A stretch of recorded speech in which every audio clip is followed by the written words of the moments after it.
China labeled biggest polluter, more than the U.S. and the rest of the developed countries combined. Combined. Where you at, Greta? Where you at, Greta? I'm waiting. I'm waiting for you, Greta. I don't hear you. No? Oh yeah. How dare you? To the UN and the US? Right. Because we're the leading issue. No, we're not. It's all the crap that people buy from China. Look, I love this UFO. But guaranteed it's made in China. Let's find out.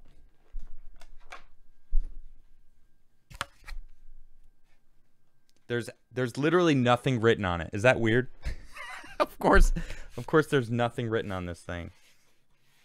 You know, that's crazy because everything that's made in China always says made in China. Isn't this kind of nice, though? Look at this little platform. Anyway. Yeah. It's not us. It's China. It's places that don't have environmental protections like we do. You don't think we have some crazy loops that we got to jump through to make sure that everything's clean? That we do? Guaranteed we do. Guaranteed. A new climate report published today claims China is by far the highest producer in greenhouse gas emissions. Yeah. I mean, I've been saying this for quite some time that I know, like, this isn't really surprising, right? This is something that I've just assumed because they make all the crap. They make all the stuff that people don't need but buy anyway. And they make a lot of things that people do need, all right? Don't get me wrong, all right? Some products are necessary. Medicines, by the way, a lot of our medicines come from China also. Something we should probably work on also. The story is from CNBC, highlights the findings from a research and analytics firm called the Rhodium Group. In their new report they just published earlier today, they've directly said that China's greenhouse gas emissions for 2019 surpassed the United States and the rest of the developed world combined. Their article comes with a line graph that demonstrates how Chinese gas emissions happened over time. So this goes from 1990 all the way to 2019. And you could see this is the rest of the world pretty much the same. I mean, it kind of going down a little bit. You would think that it would have gone down a lot more, right? As China's emissions went up, that the rest of the world would go down. But no, China just went from really down low all the way up as they just started pumping out all the products. China's percentage share of overall million metric tons of greenhouse gas emissions was 27%. The United States coming in second, sitting at 11%. In a close tie for third is India and European Union with 6.6 and 6.4 respectively. The Rhodium report points out that given China's size, that context might help somewhat explain why they ended up where they are now. In the clash between the United States and China, the issue of climate is often brought up. However, last month's meeting between the U.S. Special Presidential Envoy for Climate Change, John Kerry, and China Special Envoy for Climate Change, Xi Zhenhua, shows some international cooperation is still on the table. President Biden's stance on confronting China is a point of contention, especially when it comes to climate. This is largely due to the contrast of direct confrontation from the White House on stateside climate initiatives versus a weaker backbone to call out other nations to do the same. Other nations? How about just one? Why don't you just start with one? China. Call them out, okay? Why don't you call them out? In a recent Earth Day speech last month, Biden refused to condemn China despite their reputation for pollution. The closest in terms of commitment on the issue was seen back in early March.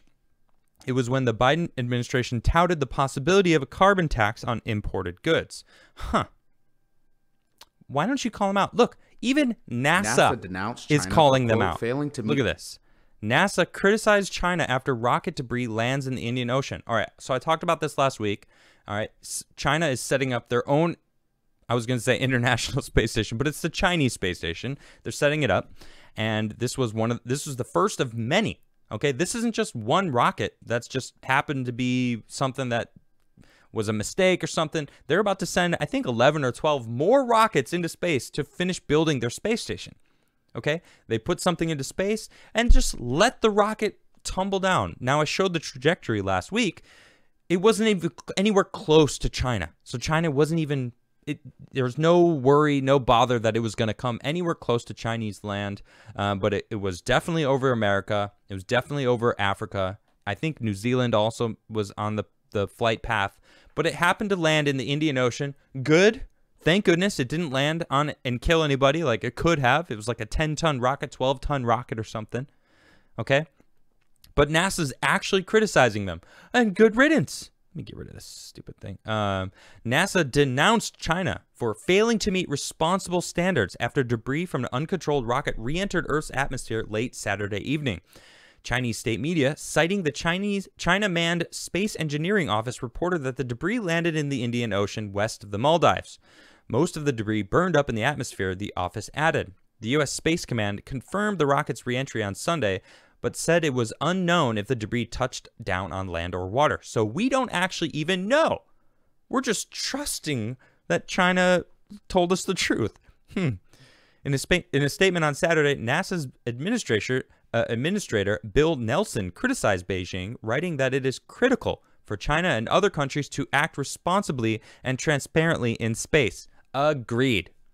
Spacefaring nations must minimize the risk to people and property on Earth of re-entries of space objects and maximize transparency regarding those operations. It is clear that China is failing to meet responsible standards regarding their space debris. Nelson, a former Democratic senator from Florida, wrote, "It is critical that China and all spacefaring nations and commercial entities act responsible and transparently in space to ensure the safety, stability, security, and long-term sustainability of outer space activities," he added. The debris came from a China Long March 5B rocket that took off from China's Hainan Island on April 29th, according to Reuters. And then according to the Associated Press, people in Jordan, Oman, and Saudi Arabia spotted debris from the rocket, posting videos of falling chunks on social media. Good riddance. SpaceX went ahead and created a rocket that will just come back down and land itself and then be reused. That's what I'm talking about. And if they didn't, they're going to make sure it lands in the ocean. Not like, well, it's not going to hit us, so who cares? That's the attitude I'm getting from China. Okay? Well, everyone else buys our crap. I mean, even Chinese citizens have to breathe the air over there. It's nuts. I mean, really got to say it's the CCP, right? Because they're really the ones in control. It's not really the Chinese citizens. It's the CCP that are going, That's the vibe I'm getting, And it's ridiculous. So get your act together, China.